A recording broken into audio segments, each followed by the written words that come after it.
Bruce. John goes long, and then Bruce, takes it down to 5 minutes. So anyway, so we're going to bring up Mr. Thornburg, or Dr. Thornburg, here in just a second. He's going to do a full version of his presentation, and we then are going to bring the three guys back out, and we're going to do a Q&A. So we'll have some mics in the audience to give you guys an opportunity to ask them some questions. Did Bruce already take off? Well, I was going to ask Bruce a question, but I guess we'll wait for the Q&A for it. So, anyway, so how are we doing? Are we doing all right? All right, good job. So, do I need a tap dance, or is he ready to roll? Hey, Bruce, why don't you come out here for a second while we're getting Chris mic'd up. Bruce is such a team player. He said, you know what, I'm going to go short just to get us back on schedule, and then he goes short, and we don't have Chris ready. So, are you alive? Is that working? I don't know. If not, there you go. There we go. Okay, so who attended Bruce's market timing event, whatever that was, a month or so ago? January, yeah. In January. Anybody here attend? Okay, so let me set the stage a little bit for Chris, because it looks like he's got mic'd up and his PowerPoint's ready. So, what's in 2 minutes, your takeaway is kind of sort of going to pull out of the California market, take your eggs and move to Florida. Already moved to Florida for reasons of, I think their business model is superior. I think they're going to get an influx of a lot of seniors, okay, and that's a natural multiplier to migration of people in the medical field, and it's just a safer business model. Okay. You can still buy a brand new house, and have a $1,400 payment while your rent's $1,600. Fair enough. Okay, looks like we've got Chris dialed on. We're going to revisit that conversation in the Q&A when Dr. Thornburg is done. You got the good clicker, the new clicker? Sweetness. All righty. Thanks, guys. Yep. Good afternoon. Wait, Lance, don't go away. Don't go away. What are we going to? Well, I want everybody. I can't get over your high school prom photo. Hey. So. You like that? I just do. I just love it to death, right? I mean. Yeah. It's I used that one just until like about a year ago. It's probably still out there on most of my stuff. So, thank you, Chris. Good afternoon, everyone. How you doing? What the hell? Come on, it's raining outside. Give me some love. Hello. Thank you. All right. Oh man, it is great to be back with Lance and the team, and all you here to talk about what's happening out here in the Inland Empire and with real estate and everything else. Of course, if you were here last year, you remember my views on things were, I guess you could say, reasonably benign. In fact, I've been optimistic about the health of the U.S. economy, health of the local economy for any number of years now. And it's interesting because, most of 2018 kind of bore that out, right? It was a good year. We saw some good solid numbers in the growth rates in terms of the second and third quarter beginning. But then, towards the end of the year, things started going a little south. You know what I mean? Of course, it started with that remote control that doesn't work. All right, let me try this again. Sorry, I'll be right back. You got something that works here?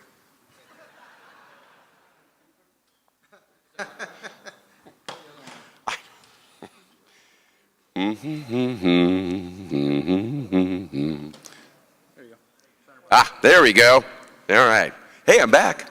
Anyway, so yes, we all remember that election. Certainly an interesting political shift in the U.S. economy in the midst of one of the ugliest elections I've ever seen in my entire life. Then, of course, let's not forget the stock market tantrum. Remember that? Everything blew up, dropped 20%, and along with that came all these negative headlines. Economy will slow in 2019, may enter recession in 2020. Economy strong, 3 signs it won't last. Storm clouds on the horizon. Scary stuff across the board. And then, of course, let's not forget real estate. And man, you've heard all the stuff here, right? Real estate market cooling across the country. Real estate showed troubling signs. Housing crisis 2.0. Housing is already in a slump. Probably won't cause a recession. And, and it's all, of course, driven by that decline in sales we saw towards the end of the year. What is going on? What's going on? Well, of course, there we go. All this negative news brings me back to 2006 and 2007 when I was trying to talk and trash about the economy. You know, if you go back in time and remember, I was one of the guys out here in the West Coast who actually predicted the kind of market chaos that eventually pushed the U.S. into the Great Recession in 2008 and 2009. You know, I went back and pulled out some of my old slides. And in particular, I was intrigued about the big stock market sell-off, because I think that's what got so many people talking negative about the economy, because we all remember the giant decline in the stock market that we saw back in the midst of the Great Recession. But it's worth noting something. Before you start thinking about the stock market as this leading indicator of the economy, you know, it's funny because the recession technically began in December of 2007. Believe it or not, the stock market collapse that occurred didn't happen until August of 2008, after the failure of Lehman Brothers. Stock markets Wall Street folks are always telling you, stock market knows all, sees all, drives all. That is such nonsense. You know, the collapse of the stock market in the Great Recession was not the first domino in the chain. It was the last domino in the chain. They missed it by 9 months. It was no leading indicator. And oh, by the way, in terms of causality, again, the stock market had nothing to do with what was going on. What caused the Great Recession? Well, it was the years of excess in the build-up to the Great Recession. In 2006 and 2007, the U.S. economy was completely out of control. We were a nation that was vastly overborrowing, vastly overbuilding, and of course, worst of all, vastly overspending. We were on a very long walk off a very short pier, and it was only a function of time before that caught up with us, and that's exactly what started to happen in 2007. I like to say that the failure of Lehman Brothers and the stock market collapse had nothing to do with the recession, but it was a point in time where the U.S. went from complete denial of the underlying problems to utter and complete hysteria about the U.S. economy. And by the way, we are still in the midst of that hysteria. It's not just the short-run negative headlines that make me a little crazy. It's all this long-run stuff. The middle class hasn't gone a raise in 15 years. Millennials poorer than previous generations. The age of secular stagnation. Why many Americans aren't benefiting from the U.S. economy. Well, I told you what I think of all these headlines, right? Last year I gave you the word that so perfectly captures the national psyche today, and that, of course, is wow. This is really screwing my punchlines here. All right, folks, what is going, here we go, miserablism. This is now making me crazy. What is going on? Please help me here. All right, let's try this again. Miserablism, there you go, okay. So that, of course, is the philosophy of pessimism. For all this negative headlines, let's take a step back, and I ask anybody who's so desperately down on the economy, oh, you're not doing this to me.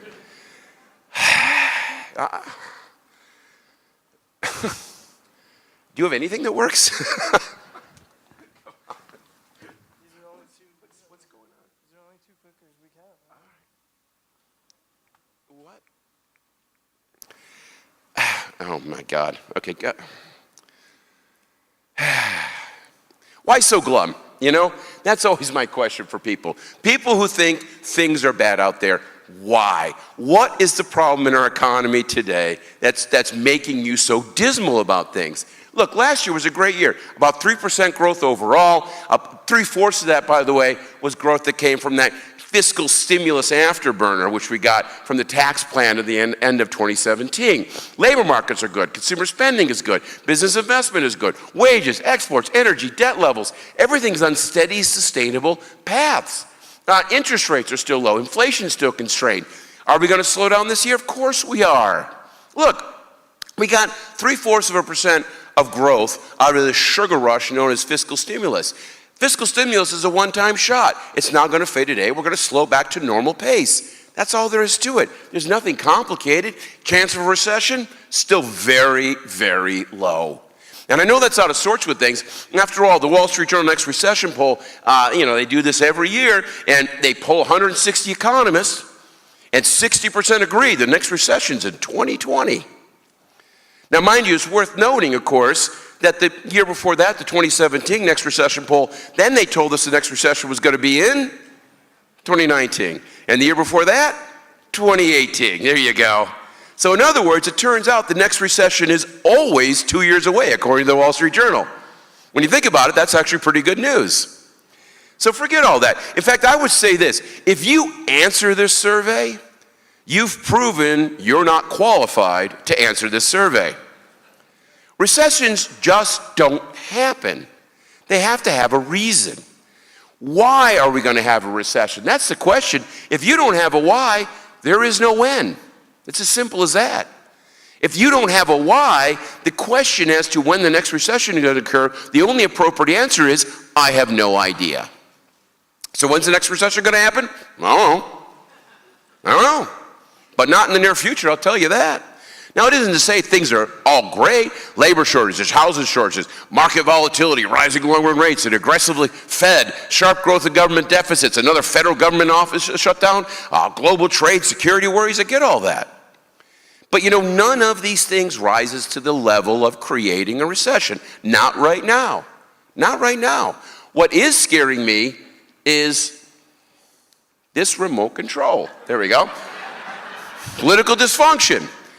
We live in a world where our politicians are running around with their hair on fire. And they're all acting like the sky is falling in. And they're coming up with solutions to problems that don't exist. And we have this insane war mentality in D.C. When things are great. And I tell you what, you know why? That's why they like that? Because by running around with your hair on fire, worrying about problems that don't exist, you don't have to tackle the problems that do. And these are long-run problems: underinvestment in infrastructure, the budget deficit, wealth inequality, healthcare cost inflation, pension entitlement issues. These are tough questions. I don't want to have to deal with that.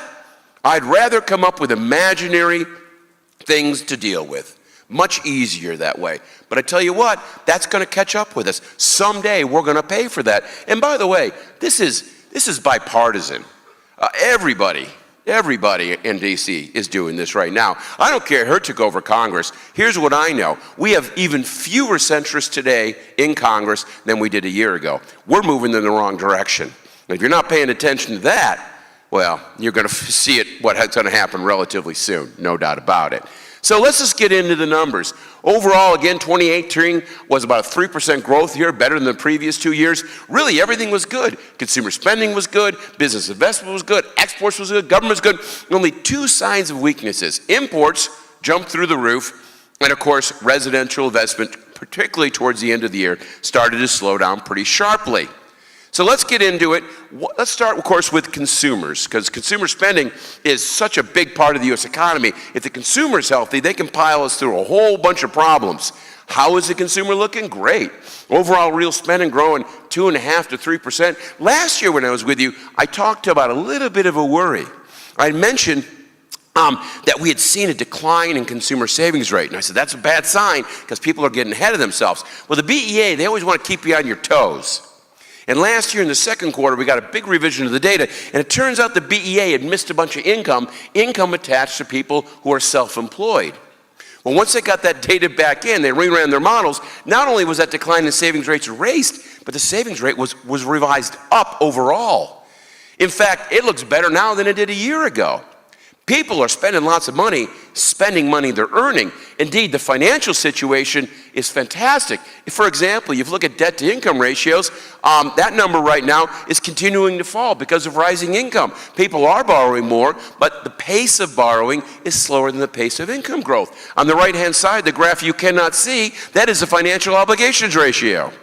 And if you could see it, what you would see is the financial obligations ratio, which is the percent of household income that's used to support current financial obligations. That is a record low level right now. Since the 1980s, when they started collecting this data, it has never been lower. Of course, what's driving all this is these incredibly strong labor markets, 200,000 jobs per month. It's amazing to me that every time we hear a political speech, the central focus is jobs, jobs, jobs. I'm going to create jobs, jobs, jobs. We so need jobs. We can't have trade. That's bad for jobs. Really? Right now in the U.S. economy, the unemployment rate's 3.8, 3.9%. The job openings rate is 4.3%. There are more job openings in the U.S. economy than there are people looking for a job. We need to move beyond the jobs, jobs, jobs paradigm, folk. We're running out of workers, workers, workers. Now, of course, if labor markets are so tight, why aren't incomes going up? And of course the answer is they are. The monthly data that comes out of the BLS is lousy. It's crap. You can't get anything out of that.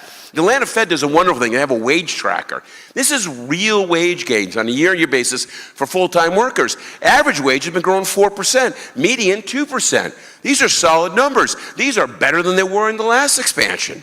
These are great numbers. And you might say, well, that's good, because after all, according to some of the folks on the left, they'll tell you that people desperately need this raise because they're way behind. How far behind?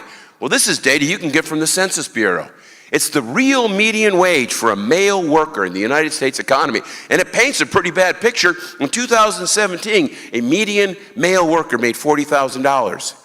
In adjusted terms, inflation-adjusted terms, that's exactly the same as it was in 1973. According to the census, 1973, your median worker had exactly the same standard of living as today. Whoa. Just stop for a second. I was a little young in 1973, but I've seen pictures and some movies. It looked kind of crappy, to be honest with you. The 1970s didn't look all that good to me. Really? Can we really look at this data and believe this? It's what's amazing to me. This is becoming a central focus of public policy. This is an incredibly stupid statistic. Let me give you a couple examples about what I'm talking about here. Let's take life expectancy. In 1973, that median worker was going to live less than 68 years. Today it's 76. Infant mortality is 1.7 down to 0.5%. Crime rate 4.1 down to 2.8. Violent crime rate down way more. Population with a college degree 13% up to 35%. We live longer. We live healthier. We live safer. We're more educated. Where the hell is this in the data? And of course the answer is, it's not. Look, the CPI is an attempt to gauge the change in the price of a basket of goods from year to year. In no way, shape, or form can that be used to gauge changes in the quality of life.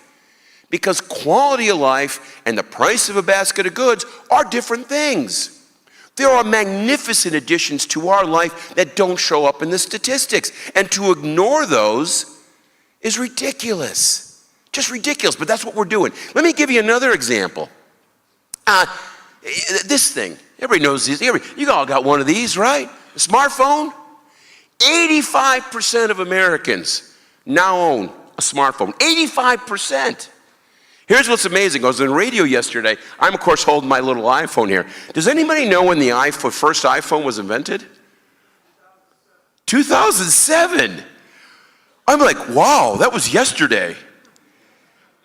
85% of people have this. Let's go to the next step. A buddy of mine just came back from a charity mission in Bangladesh. He was in the countryside of Bangladesh, one of the poorest parts of the planet, the countryside of Bangladesh. You know what everybody in the countryside of Bangladesh has? A smartphone. Now you think, well, so what? I'll tell you so what. They have more computing power in their hand than you had on your desk a decade ago. They can communicate with anybody in the world for free.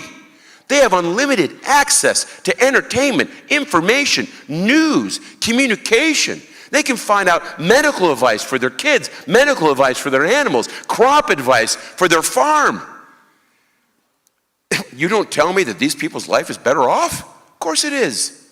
And let me go to the next step. Well, what's a cell phone look like in 1973? Let me demonstrate. Now, if we had the appropriate equipment, I'd have the smell of urine wash across the audience to give you that full phone booth flavor, right? Entry-level car today, an airbag, Bluetooth, satellite radio. I mean, it goes 50,000 miles before you need a brake change. Here's an entry-level car in 1973. Ugly at any speed, you know what I mean? You got a couple other examples here, if I can get this goddamn thing to work. The only thing better in 1973 were the remote controls. Please help me, sir, forward. There's a TV today, one more. I'm going to tell you to do it for me. I can't do this anymore. Push, just go forward for me. Give me one more. There's a TV in 1973. One more. One more. Online shopping today. One more. Online shopping in 1973. The beard is back. The magazine is not. One more. Encyclopedia Today, one more. Encyclopedia 1973. Was anything better in the 1970s? Give me 2 clicks, please. John Travolta was better in the 1970s. Everything else was worse. Give me a click.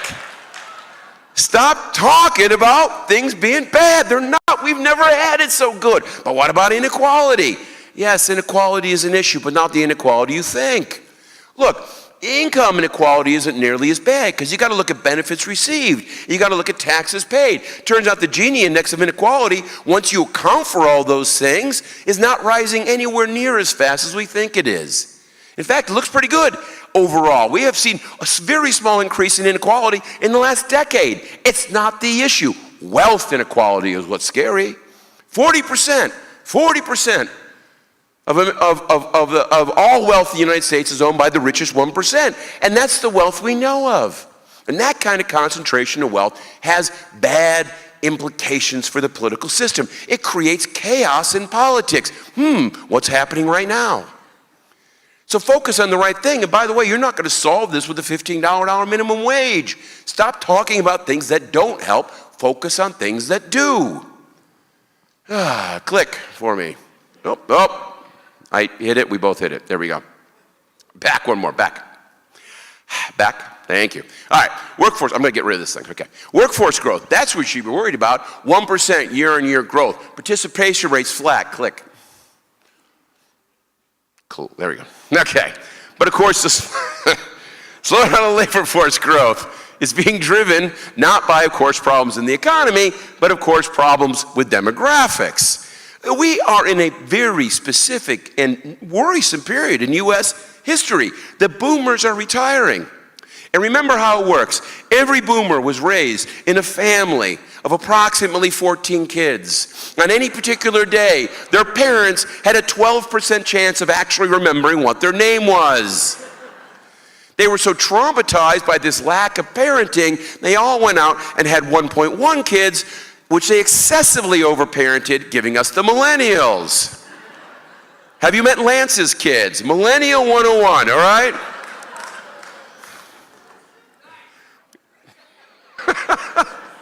And it's going to get worse. You know, millennials are the biggest generation ever. They're 3% larger. They're 3% larger than the boomers. That's it. And now every time a boomer retires, you're only bringing one millennial in. This is a huge problem, one that can be solved, by the way, with more immigration. Again, where are we from a political standpoint? Click for me. What about housing then? What's going on there? Well, there has been a bit of a slowdown in housing. Median price growth has slowed down a bit, and everybody's freaking out. Click. Here's one of my favorite headlines. Housing market showing signs of cracking. Scary stuff, folks. Scary stuff. But really? First of all, yeah, I get it. Sales have come down a bit. Then again, interest rates are up. It kind of all fits together. Click for me. But let's look at what happened back then to today. Click. Let's take a look at sales and months supply. Because remember, these two things go hand in hand. You can't just look at sales. You got to think about the inventory stuff that's trying to be sold. Back in 2005, well, roughly late 2005, there was a collapse in overall sales at the back end of that enormous bubble. And months supply went through the roof because people were desperate and needed to get out from underneath. And then eventually they got foreclosed on, and then the banks were trying to get the damn things off their books. And so you had an explosion of inventory even as demand collapsed, and lo and behold, prices fell sharply. How about today? Well, first of all, look at the overall decline in sales. It's minuscule relative to what happened back then. And by the way, inventories are still super tight because, you know, you're not buying, you're not selling. People are walking away. This is just a normal market slowdown. There's nothing unusual about what we're seeing given that interest rates are come up. Go ahead and click for me.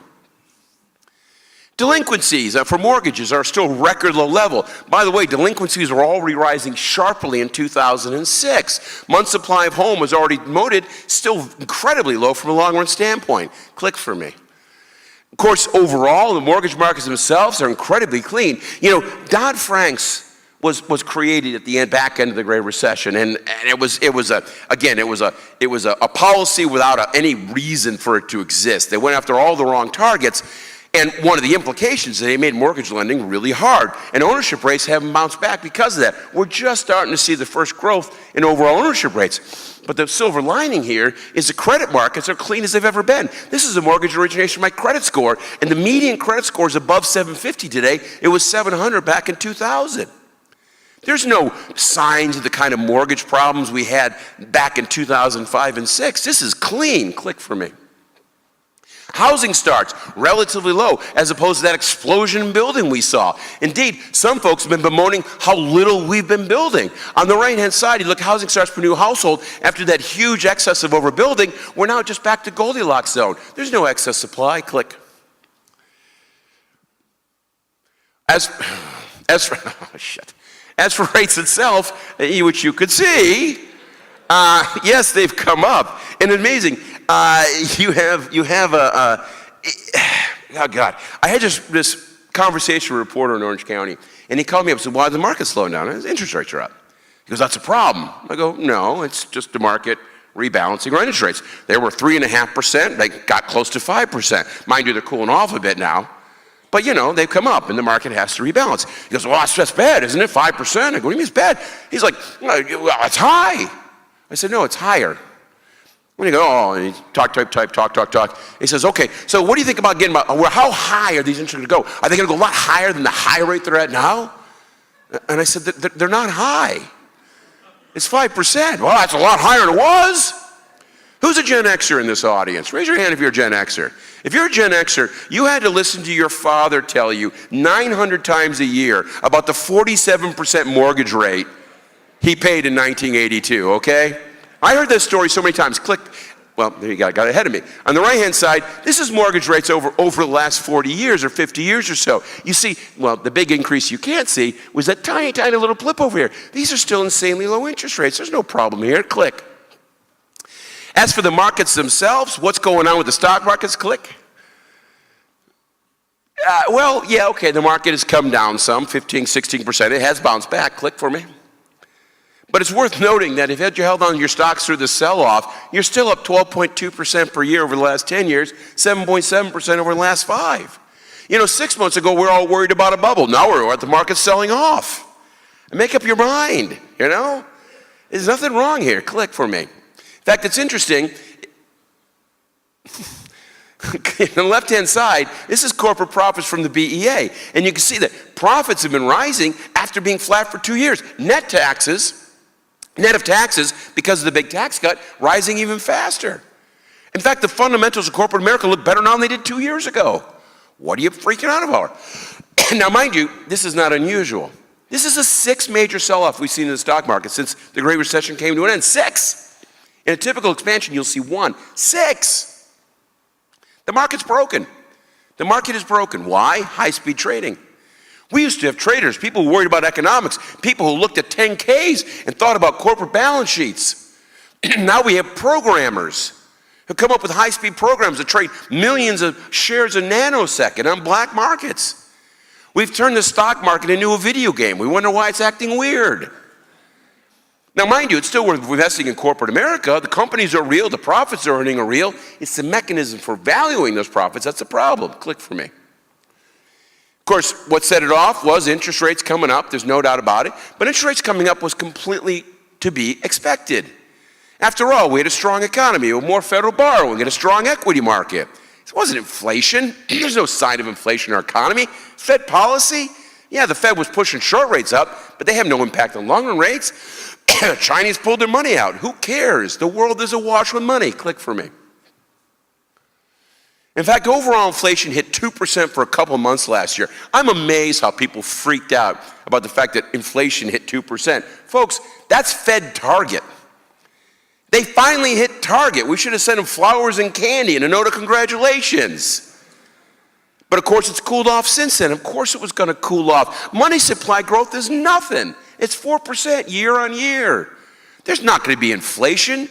There's zero chance of inflation in the U.S. economy. Zero. Not going to happen. Click for me. So what's the Fed worried about? And here's the scariest answer of all. I have no idea. Jerome Powell says, well, I'm going to step on the brake. I'm just going to keep raising. Well, that was all well and good. He's just flattening the yield curve. And then, of course, the market sell-off happened and interest rates started to fall again. And lo and behold, that thing got perilously close to zero. Now, the inverted yield curve, how scary is it? Hard to say. On one hand, the inverted yield curve is the single best predictor of a recession in the next 2 years. It has preceded every recession for the last 9 times. But correlation and causation are entirely different things. And what caused the Great Recession was not the inverted yield curve in 2006. It was overborrowing, overbuilding, and overspending, not the inverted yield curve. So does that mean if we inverted the yield curve in a healthy economy, we're going to have a recession? Probably not. But then again, I'd rather not test that proposition, if you know what I mean. Lo and behold, looks like the Fed has finally backed off. They got the news. Apparently someone had a little intervention with Mr. Powell and said, enough is enough, sir. And he's backed off, and that's good because that's going to stabilize things. Click for me. Are they worried about another bubble? Well, if they are, they're not paying attention to what they should be paying attention to. The Fed's mandate is economic stability and price stability, not stock market stability. And if you are worried about the stock market, click for me. Why are they talking about getting rid of the Volcker rule? You know, the one thing they did right in Dodd-Frank's was this Volcker rule, limiting the excesses of the investment banks in Manhattan. If just to bring back a little history to you, the last 2 recessions caused by the fertile little minds of South Manhattan. First we had the dot-com nonsense, and then we had the subprime nonsense. You know, financial excess is where a lot of this stuff begins. Watching the big investment banks is exactly what the Federal Reserve should be doing, not walking away from watching them. Click. Click. There we go. Thank you. So how about here in California? We hear all the bad news all the time about how bad things are in the state. Go ahead and click. But of course, that is really an issue having to do with what I would call the misinterpretation of the trends and the bends. Look, California has been front and center in the last 3 recessions in the U.S. economy. Aerospace and manufacturing collapsed in the early 90s. And then, of course, dot-com up in the Bay Area and subprime right here in the Inland Empire. But between those periods of time where we were hit worse than the rest of the United States, we're growing vastly faster than the rest of the United States. And that is certainly true this time. Go ahead and click. Overall, in terms of economic output, we're tied for the fastest growing state in the last 5 years. Job growth, we're the 8th fastest growing, 2.6% per year, 1 out of 6 jobs. Oh, that's true, but they're bad jobs. I'm so tired of the bad jobs nonsense. Look, California's share of national personal income has never been higher than it is right now. Click for me. And of course, this is one of my favorite myths out there, right? You've heard this. California just became the 5th largest economy in the world. Sounds like good news, but Joe Cocken, who's a senior researcher at Chapman University, right? Joel says, oh, it sounds all good, except for the fact that all income growth and high-end job growth took place in Silicon Valley. That's it, folks. Silicon Valley is great. The rest of the state sucks. Now, it's so interesting to say this kind of thing out loud because it's like, you know, can you look at a number before you have an opinion? Can you? Click for me.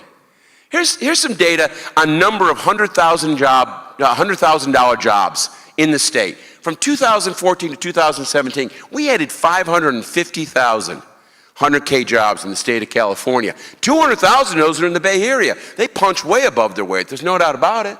200,000 were Orange County, LA, and San Diego. Oh, what about those jobs? Oh, 150,000 in the rest of California, of which 50,000 are right here in the Inland Empire. What about those jobs? To say it's all the Bay Area is ridiculous. Click. In fact, over the last 20 years, if you want to talk about California growth, forget the Bay Area. Yeah, they get a lot of attention. They get a lot of income. They're the center of the tech world. They always get to pick governor. But in terms of growth, forget about it. You know, in 20 years, we've added 3.35 million employed residents in California. Of that number, 40% of those new employed residents live in 3 counties: LA, San Bernardino, and Riverside. You want to see where growth is in California? Drive the 10. Simple as that, okay? That's growth in California. 40%. Click for me. Of course, Los Angeles, Orange County is the fastest growing MSA in the country right now. Riverside's right down there, a few down the list. Click for me. Overall, Southern California, one of the hottest economies out there. The Inland Empire is such a critical part. The Inland Empire has over 2 million people in the labor force. This is the 14th largest MSA in the nation as a function of labor force. And by the way, from job growth, since the Great Recession came to the end, the Inland Empire is the 3rd fastest growing economy, just behind San Francisco and San Jose. Where's that in the conversation? Click for me. Of course, this is the rhetoric you have to listen to out here. The Inland Empire job growth outpaces nations, but wages remain low. California's Inland Empire, fewer half of jobs pay a living wage. You probably saw a recent report that was released by the University of Riverside on the other side of campus, talking about just how tragic and terrible things are in the Inland Empire. And it's so amazing to me, again, completely out of sync with anything resembling reality. This is one of the most exciting, large, dynamic growth economies in the nation. And you got to look at this? Click for me. Why? What's going on? How do you define success? Is it tech? Is it venture capital? Is it average wages? Nah. Trying to pretend you're San Jose is not what the measure of success is. I want to look at wages and poverty and unemployment and the overall growth. Click for me. Look, why do you get such a bad rap? Because payroll wages are relatively low. I get that. For the size of the economy, they should be higher. There's no doubt about it. Click. But that has everything to do with the structure of the local economy. What's big out here? Logistics, construction, retail, government. You know, the top 3 of those are sectors that are relatively low paid. Now, why do you have these kind of jobs? By the way, it's not education, folks. You can educate people. The most educated people here have to go to Orange County and LA for work on a regular basis. This is not education. That's nonsense. This is a land use conversation. The region out here has steadfastly maintained a suburban land use pattern. We don't want cities. We don't want density. We don't want big buildings. The biggest, tallest building in the Inland Empire right now is the Morongo Casino at 22 stories. Well, look, if you maintain a suburban economy, don't complain when you get suburban jobs. This is a choice, not a cross you're bearing. You want to get higher-end jobs, start building downtowns where higher-end jobs locate. It is a choice. Simple as that. Click for me. One more time, sorry. But when you get into the kind of jobs that are out here, they pay on par with everybody else. Construction jobs, manufacturing jobs, trucks jobs, everything pays on par with what you see along the coast. Click for me. More importantly, let's consider pay by education. We know because of the nature of the jobs out here, you have people out here who are less educated than they are along the coast. Are these people suffering? Well, let's look at incomes by level of education. And as it turns out, the Inland Empire pays as much, if not more, for the same level of education people on the coast. Click one more time for me. In fact, household incomes out here are rising just as fast as they are everywhere. Oh, living wage standards. I love this stuff. Half of jobs out here can't pay a living wage. You know, what are these living wage numbers coming from? What do they represent?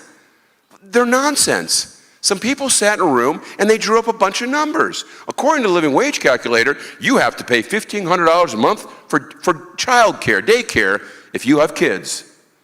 Why do you have to spend that money? If you don't spend that money, are you in poverty? It's ridiculous. They just come up with a bunch of numbers and they say out loud, half the people don't get paid a living wage. You take that number and you look anywhere in California, guess what? Half the people don't earn a living wage. You go across the United States, half the people don't earn a living wage. They just randomly came up with a number and they can use it to attack any economy in the nation and say, you don't pay a living wage. Again, nonsense. Don't even listen to it. Click.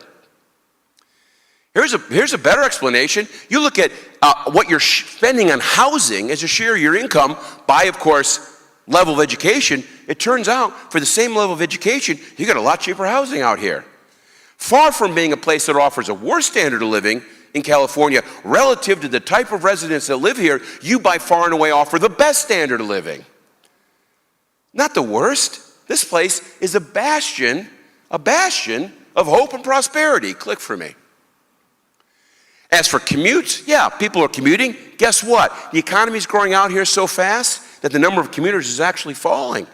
Indeed, commute times really are getting a little better, not so much worse. And by the way, they're kind of on par with what they are for anybody who lives in LA County. In fact, you're starting to see reverse commuting happen right now, which is amazing. It's a complete shift. People are living in LA and coming to San Bernardino. Click for me. Now, there is a problem. Overall state job growth, the song has been slowing down. Click for me.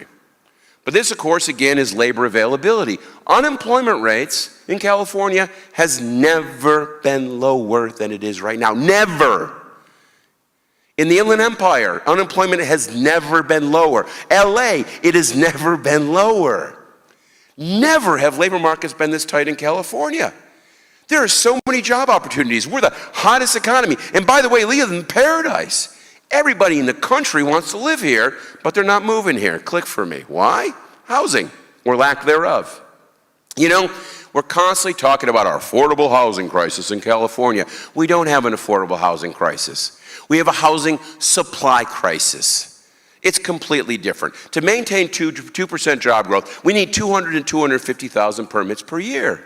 We're building, of course, something on the order of 125 to 130,000, not even half. Click for me. And as a result of that, of course, people can't move here. Prices are going up. It's too affordable. We've set up a big sign. You must be this rich to move to California. And yeah, that is a problem, but it's a supply problem. You can't talk about an affordability problem. Affordability problem, you're imagining, wow, you know, there's tons of empty apartment homes if people could just afford them. But they can't. Isn't that sad? No, there are no empty homes. There are no empty apartments. I still remember in 2010, in the worst days of collapsing home prices, in the worst day of foreclosures, California had the second lowest housing vacancy rate in the nation. Second lowest.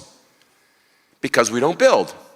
And man, I tell you, it's becoming acute here in Southern California. Let's talk about LA and Orange County, which of course have been front and center in terms of resistance to building.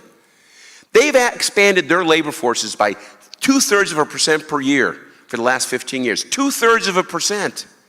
How do you expect to have 2% job growth per year? Well, the answer has been pack them in on the 10, the 60, the 91, and the 55. Well, I have news for LA and Orange County. The unemployment rate in Inland Empire is now the lowest it's ever been. The unemployment rate in the Inland Empire is now lower than LA County. No longer is there just empty homes and people looking for work that they can draw on. Now we're down to brass tacks. Now employers in these three regions are going to be competing over the limited housing stock that's available. Click for me. Of course, prices have slowed down a bit like everywhere, but for me, there's no problems out here. Click again. It's slowing down for the same reasons we're seeing nationally. There's nothing unusual. Click for me. In fact, this is more prices. You've seen lots of this. Go ahead and click for me. In fact, I want to argue this. In fact, the housing market looks better today than it did even a couple of years ago. Look at the quality of the buyer. Look at the income of folks, right? A quarter of all buyers out here have household incomes of over $100,000 per year. And by the way, if you look at the number of households of over $50K per year buying homes, that's actually been increasing. Monthly owner costs as a percent of household income is actually lower for buyers in 2017 than it was in 2014. There's no issues out here. This is an incredibly healthy market that's just slowing down for the same kind of weird psychological reasons that they're slowing down everywhere. Go ahead and click for me. What I am worried about is a lack of construction out here. I want you to look at the right here. You know, in the peak in 2004 and 5, 13,000 permits per month in these two counties. Right now, less than 4,000, a third. You know, this place is on fire. It has success in its grasp. It is one of the most exciting dynamic economies out there, and yet, just like everything else, you're not building. Suddenly the forces of NIMBYism, the resistance to grow, the resistance to densification, the land use policies that are responsible for the kind of jobs that are out here, well, that's starting to grab hold. Look, again, this is a choice the Inland Empire has. Build for your businesses, build for growth. If you don't build, you're going to end up in a dogfight over the limited housing stock with Orange County and LA. That's what's happening in Contra Costa and Alameda counties in the Bay Area right now. And they can't grow their economies because of it. So the Inland Empire needs to look inside itself and ask, why aren't we building housing? Because this is the time. Build it, they will come. and this economy will continue to be an incredibly exciting place. Click. So the positive, it's going to be a great year. GDP growth 2 to 2.5% a year. Labor market's tight. Wages are putting pressure on profits. Exports, business investment fine. Inflation's constrained. Interest rates low. Lending's constrained, but residential's still going to pick up. It's just fine. Debt levels safe. California, still a top performer. The Inland Empire, one of the most exciting economies in the nation. It's great. But you have these issues: labor shortages, housing shortages, land use issues. Is the Fed going to start tightening again? Equity markets behaving oddly. Federal deficits looking weird. Bank lending too constrained. Critical policy issues remain undiscussed. But the worst thing of all, miserableism. This insane self-pity party we're having, whether it's nationally or statewide or here in the Inland Empire, people running around clasping their hands, feeling bad for themselves. Folks, we've never had it so good. We haven't ever had it as good as we do right now. And the idea that things are broken and they need to be fixed, that's a dodge. Because we do have some issues in the 10, 15 years ahead of us. We have to have some responsible conversations about Medicare and Social Security and pensions and land use. We have to grow up, because once you do and have reasonable conversations, there's reasonable solutions. But if everybody's constantly acting like everything's collapsing in on us, or they're constantly in panic mode, if the other side of the question is always the evil side of the question, it's ongoing chaos is going to devolve into something truly tragic, as opposed to the imaginary tragic that we're in the midst of right now. So don't feel bad.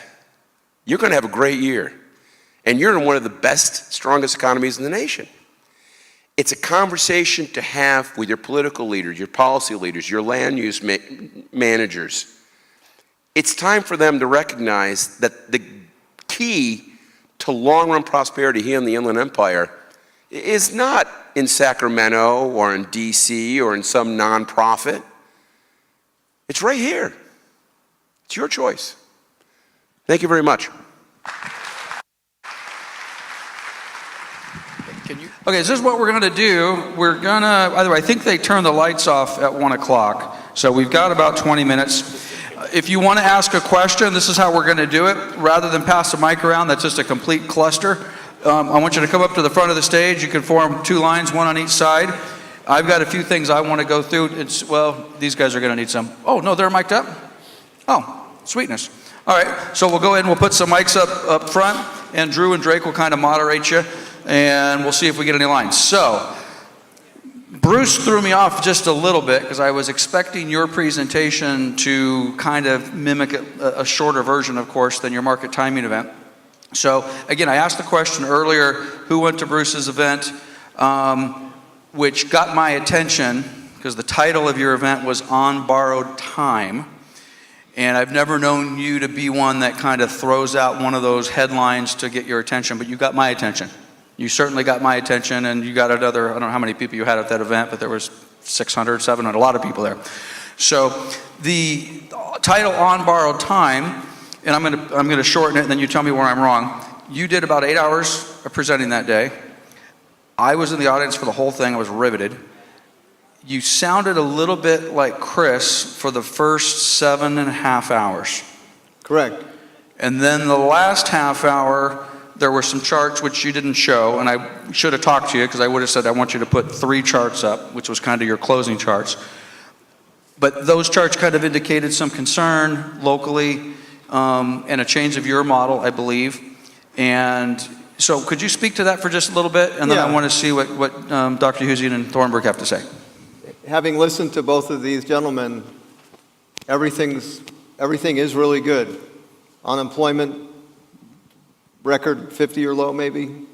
No trustee sale competition in the MLS.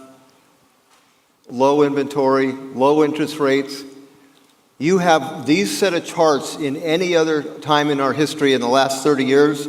We have double-digit price gains. We have sales going through the roof. We don't have any of that. And for 18 months, I've been waiting for it to happen, and I guess I finally figured out it's not going to happen. I don't know what, like Chris just said, I'm not sure what the deal is, but I had to finally accept that with this set of charts, that is the deal. So I'm concerned because if we have less of a set of charts, how long can you go with 4% unemployment, 1% trustee sales against what's in the MLS? You can't do that forever. And when you change to a slightly negative chart, I wonder how your market's going to react. If you have sales, it's at a 10-year low right now in California. Why? But it's true. So that's why I'm concerned, because I'm looking at a chart that we should be ripping up sales and price, and we're not. Okay, well, let me cue up Chris. So is that just miserabilism, or is there something else going on? It's credit markets. Look, this is not the same housing market as 10 years ago. Dodd-Frank's came out and put severe restrictions on mortgage lending. And on one hand, it has prevented a lot of people who should have been able to get back into homeowning from doing just that. That is a negative, long-run policy decision for the part of the United States economy.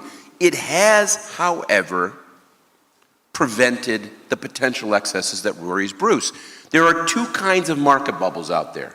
You're overbuilding or you're overborrowing. The overbuilding, well, we know that's land use conversations that's preventing that, and the overborrowing, that's Dodd-Frank's. So in a sense, the potential explosion in market exuberance has been constrained as a result of these policy choices. That's why I'm comfortable. Well, so we're holding even with this great set of charts. So what happens when these great set of charts turn mildly negative? Nothing? What would happen? Well, that's a good question. I think you might have a negative reaction. You're saying if we have a negative reaction, there'll be a negative reaction. I'm trying to put that together. You can't have a price increase with these charts. You could have a price decrease with lesser charts. I've got a question for you, though, before I forget. Yeah, that's okay. I don't mind disagree with you. I love batting it around with you, but I have a good question for you, because everything is good. I'd love your opinion of this, too. I think the year was 1932, not such a good time. 25% unemployment, minus 16% GDP growth, I think. 10-year T-bill was 3.25, and today it's 2.7. What year are we talking about? Pardon me? 32? 32. Did I say a wrong year? No, I don't. I'm just trying to figure out how many years back we need to go. 37. Well, I think 32 is the year I picked, because that's in the Great Depression. Why do we have a 2.7 10-year T-bill with an economy like we have? We've never had this number before with these set of charts either. So why can't the Fed raise their rates, and why isn't a 10-year T-bill 5 or 6? Why should it be? Because it's always been there, and that's why I'm asking you why. No. Interest rates and stock prices are reflections of asset values. And asset values don't have a normal level. There's no such thing as a normal interest rate. See, when you think about interest rates today, what pushes interest rates around? Well, one is going to be fear of inflation, which is non-existent, as well it should be. One is going to be fear of default, which is in 15 years, not today. Bond markets don't look that far down the road. And last but not least, it's basic supply and demand of capital. We live in a very low inflation world.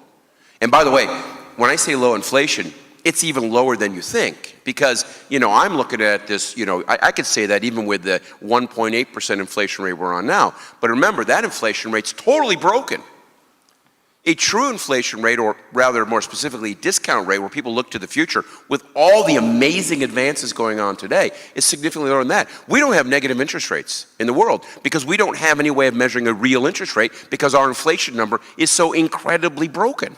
I asked you before. I guess my point is, and we have just magic glut. So for me, interest rates are where they are because that's what the market fundamentals say they should be. Okay, one last question. So let's say you do have a recession at some point, and you are at these interest rates. What does the Fed do? Quantitative easing, just as they did last time. Okay. Look, the Fed, one of the misunderstandings is that the Fed policy is wrapped around lowering interest rates. No, not really. The Fed policy is about pumping money into the system. Because in the context of a downturn, this is the Keynesian kind of model of the world, everybody gets scared, everybody tries to save more, and you create a capital crunch, and that creates all sorts of secondary problems out there. The idea of the Federal Reserve is to get cash into the system. The first thing you do is you lower the federal funds rates, because that makes it easier for banks to borrow and in turn around and push money into the economy. But let's say that fails. Let's say that's not working because interest rates are too low. Well, then you go to quantitative easing. Quantitative easing does exactly the same thing, but now what you're doing is you're buying assets from the banks to give them cash. And again, with the hope that they pump that into the economy. Quantitative easing, you got to go big because only 10% of that makes its way into the economy typically. So you got to go big, and that's what the Federal Reserve did. If that doesn't work, they still have a third place to fall back on. In fact, Ben Bernanke's, we had a nickname before he became chairman, and that was Helicopter Ben. And that's because he said, well, what if you do all sorts of quantitative easing and you just buy all these bonds from the banks and they sit on the cash? They won't lend it to anybody because they're so scared. How do you get money in the economy then? He said, well, then you fly helicopters around and you throw $100 bills out the door. Now, mind you, that seems a little extreme. They wouldn't do that. But what they would do, very simply, is mail every single household in the United States a $1,000 check. Not that big of a deal, wouldn't be all that much. And by the way, a nice boost in overall money into the system to prevent the kind of issues that Keynes worried about. So they have plenty of ways of getting through this. Any of those good ideas? They're all good ideas. Really? Yeah. Okay. I want to refocus this a little bit. So, and again, Bruce, I'm going to need your help. And John, feel free to jump in here. So, I don't want to get in the middle of that. I'm looking at, I have your chart, Bruce, in my head, page 275. It's got, basically you're saying 2019 is going to be a decent year from a standpoint of price appreciation, nothing big, but I even think you have 2020, and then you've got you're projecting a dip in I don't know if that was Inland Empire property values or state property values. It's just in California. So I think if you have charts that turn less positive than they are right now, which seems inevitable to me, you're not going to have the lowest numbers of all these charts go on. I think you could have a negative reaction. That's all. So hence on borrowed time that we're going to potentially see a pullback. It seems to be relative. So it was hard to come to that conclusion because we've never had a negative result with these kind of charts, but we've also always had a very positive result with these charts. And we don't have that really positive result. We're not going from, to 450,000 sales or over 400,000 sales. We're going the other way. And our prices now, year over year, are starting to hover much closer than, close to break even for the first time. Okay, so let me ask the question, and then I'm going to get this gentleman down here. So Chris, on his, and I think all you guys have said this, there's not a when, there's always a why before the when.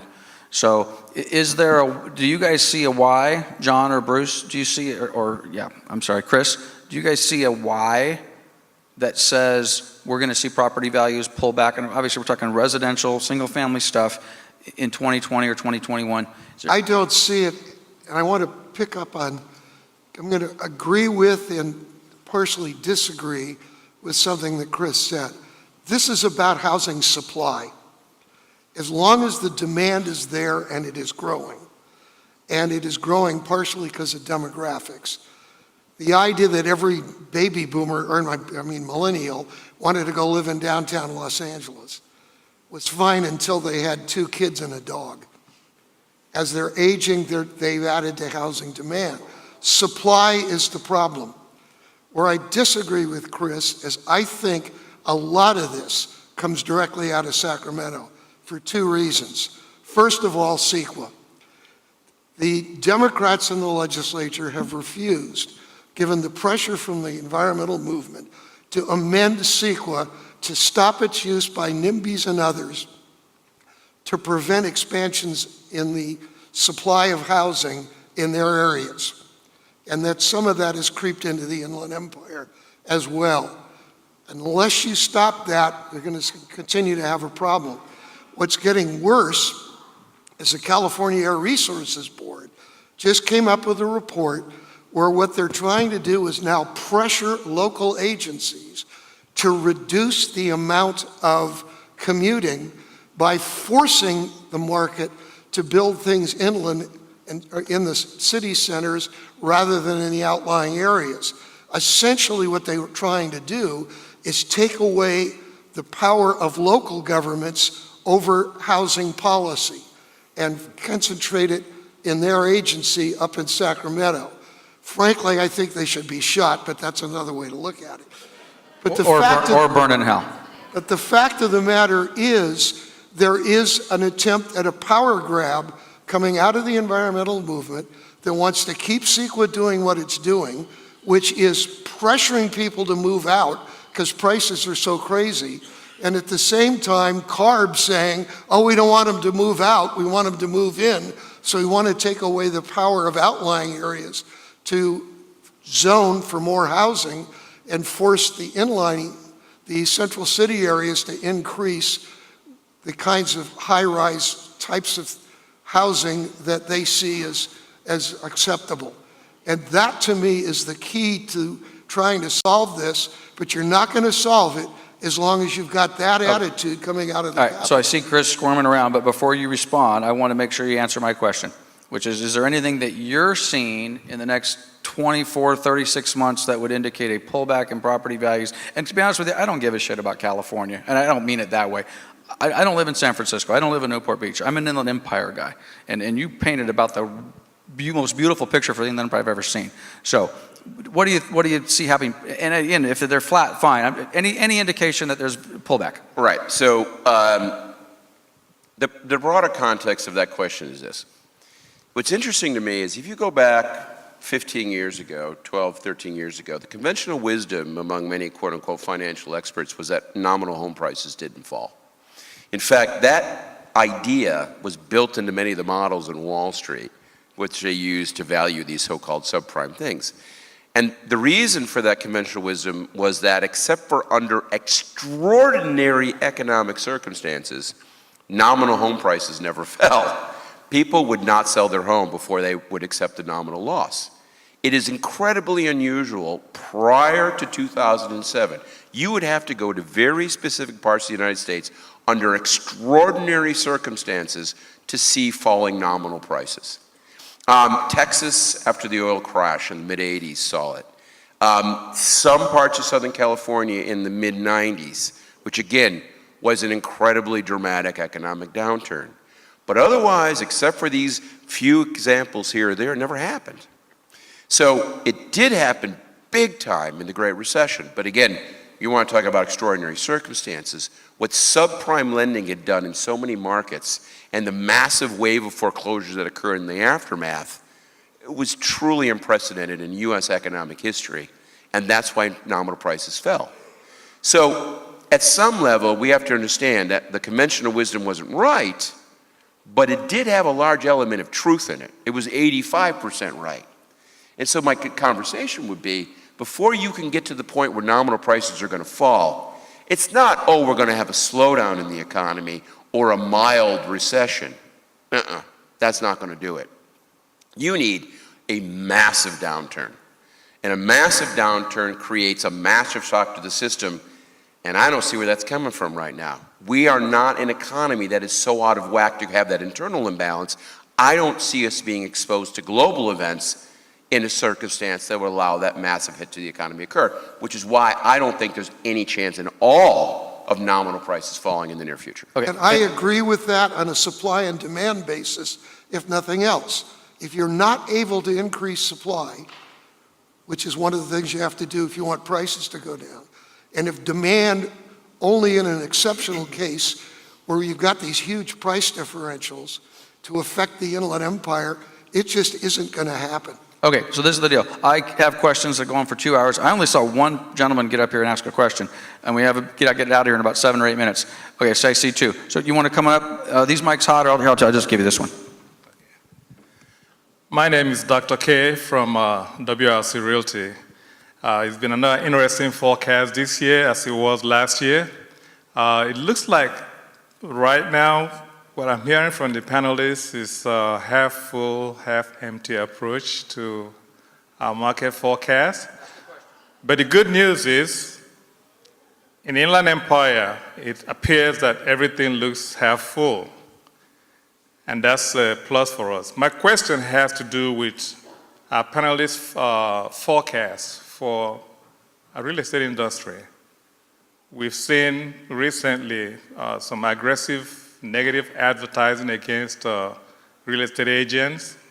And ironically, these organizations, whether it be Zillow, iBuy, or... Dude, you gotta ask a question. I'm sorry. My question is, with this constant erosion of our industry, what is the forecast for the next 10 years for real estate as an industry? That's a great question. What are we Okay, asking? so where do you Yeah, see the real no, estate, where do you see, I'm a broker owner. Yeah. We've got a ton of agents out here. How's our business model look?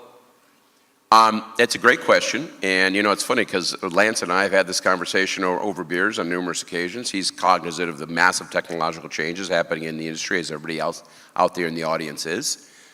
Real estate had a nice steady place in the U.S. economy for a lot of years, basically centered around the multiple listing service and the ability that provided for people to buy and sell homes. But that MLS system has now, of course, been supplanted by the internet, as so many other industries have. And the industry right now is going through a massive wave of change due to technology.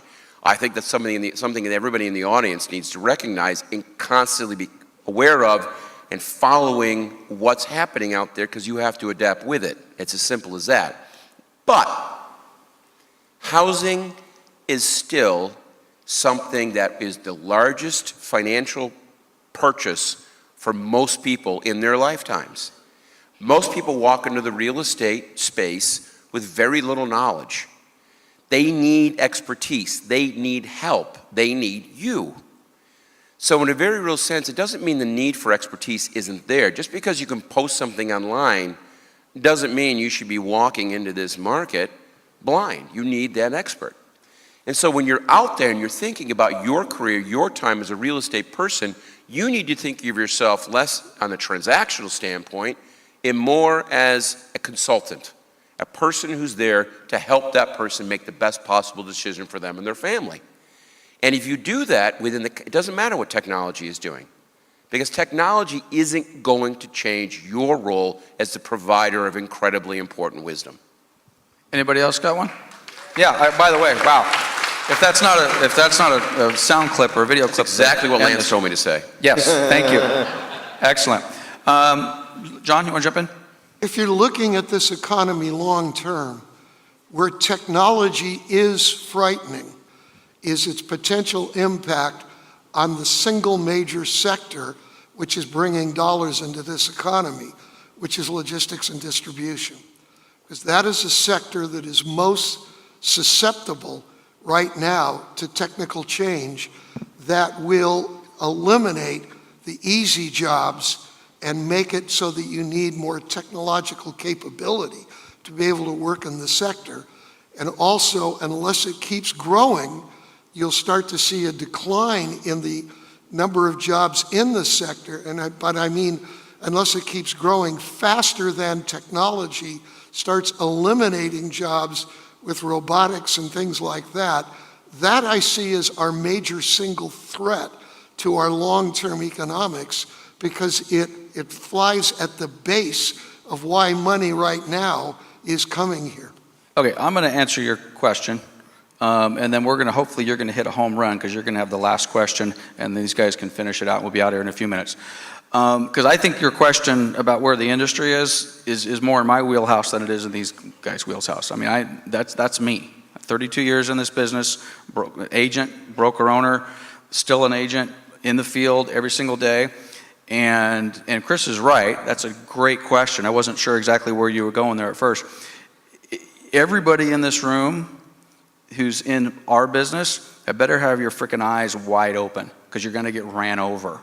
You're not going to get ran over. You're getting ran over right now. If you're a broker owner, you know your margins are tough. The power is completely shifted to the agents. We get that. The consumers are also powerful. They see less value, which again was part of the question, or the setup to your question, is we have real estate companies advertising on television saying that we suck as an industry. And you know what? We'll take this out of the tape. They're right. You can't have 50% of the agents never close a transaction. You can't have the other 50% of half of the 50% who are no good. This is a 5% game, guys. This is a 5% game, and if you're not in the 5%, you're out of business. And too many of us are out of business before we even know it. And I don't just mean agents, I mean brokerages as well. The margins are too thin, and with all of the technology and everything that's going on right now, we got to open up. Now, I'm going to be in business, and I'd like to think all of you are going to be in this business, but I don't count agents who are part-time, who close a transaction every 3 years as in the business anyway. But unfortunately, because we allow that to happen in our business, that's what the consumer experience is. That's why we did a Google search. You do a Google search. What's the search you run? Why are realtors so? You don't even have to type in the word. Why are realtors? Do a Google search on your phone. You know what it responds back? So expensive, so rude, so discourteous, so unprofessional. That's what the Google search returns. You don't even have to type in the word. Why? Just type in, why are realtors? See what Google populates back. Doesn't say, why are realtors so professional? Why are realtors have such high value? It basically says, why do realtors suck? Those are the consumers typing that stuff in. So we have a huge, huge problem. Okay, I'm going to let you finish with the last question. You guys probably got to be concise, and then we're going to get you out of here. Roland Corral, All Nations Realty and Investments of Victoria Gardens. Thank you guys for being here. Thank you for putting this on for your fellow realtors in the industry. So, so with the whole NIMBY or not in my backyard movement,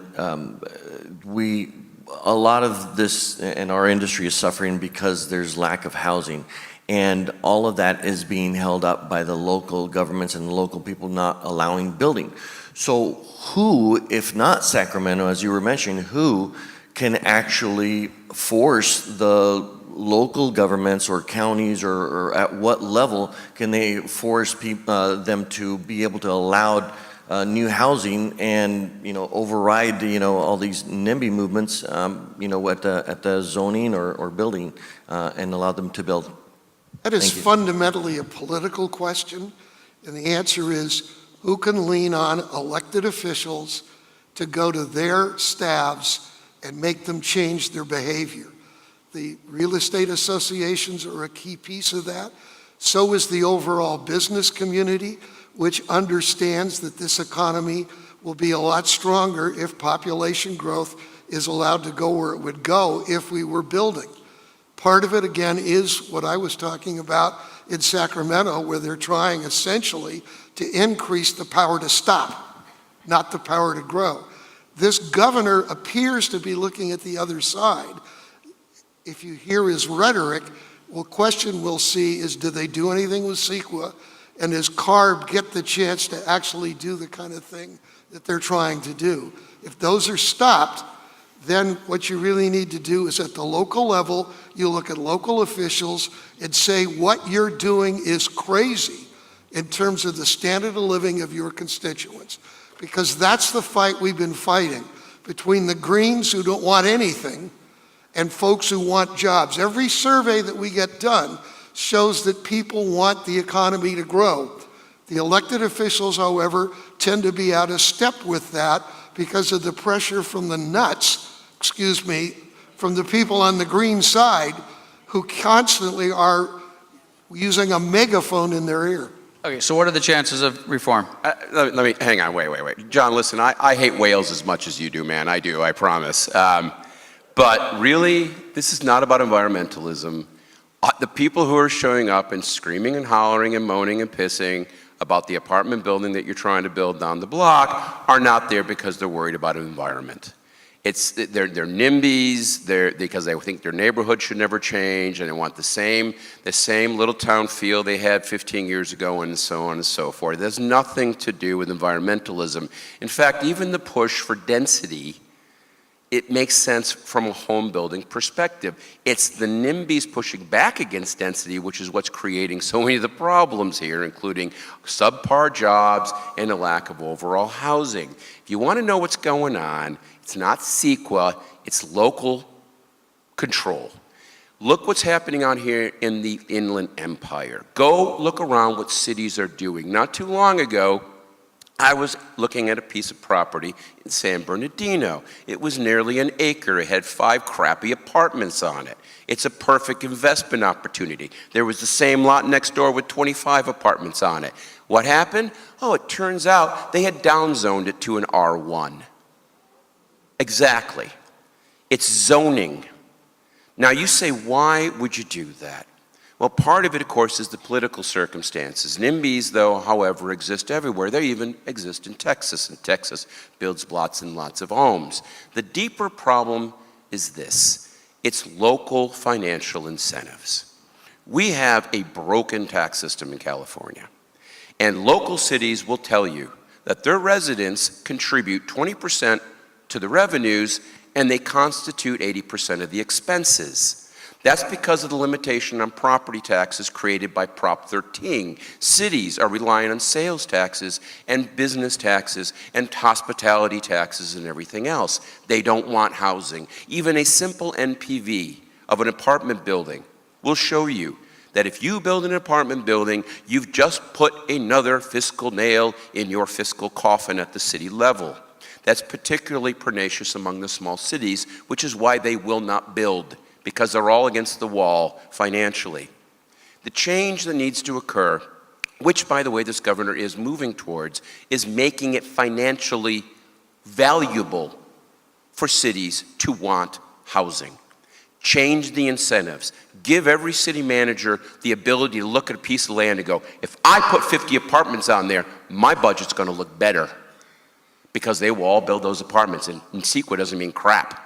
They will move right around it. When you have a motivated city manager and mayor, it gets done. It doesn't matter what CEQA does. There's ways of moving around that.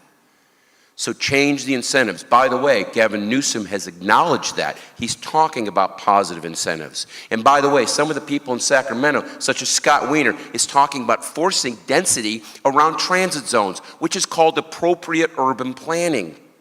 He's being fought against by every city in the state, when it is the most obvious thing in the world to do to have density around transit zones. So there are bright people in Sacramento doing some of the right things. They need our support. And to sit there and point a finger in Sacramento and say, you're the problem, is missing it completely. If you say that and ignore who's doing what in Sacramento, you're part of the problem. So take a step back, look who's saying what, and look what you're trying to do. Get to the heart of things by looking at the incentives, and then we can get to a solution here. But sitting here and pointing a finger at the Greens and pretending that they're the ones who've done something wrong, nah. Okay, this is the deal. We've successfully gone through another... Excuse me, but as a point of personal privilege... all right. We'll give you an opportunity to respond. The Greens are the force in Sacramento that refuses to allow CEQA to be amended, which puts a tool in the hands of NIMBYs to stop project. So the Greens have a major role in that problem, because that's why CEQA has nothing to do with downzoning. Okay, so this is what we're going to do. We're going to take this to the Mission Inn, the Presidential Lounge. I'm buying. We're going to continue this. At any rate, guys, as always, we've done 4 hours straight with no breaks. You guys are amazing. I have no idea whether there's any sandwiches left. Thank you for coming. Drive careful. Thank you, Mr. Easton. Thank you, sir. Bruce? Chris? All right, guys. It's Miller time. Yeah. Woo! Well,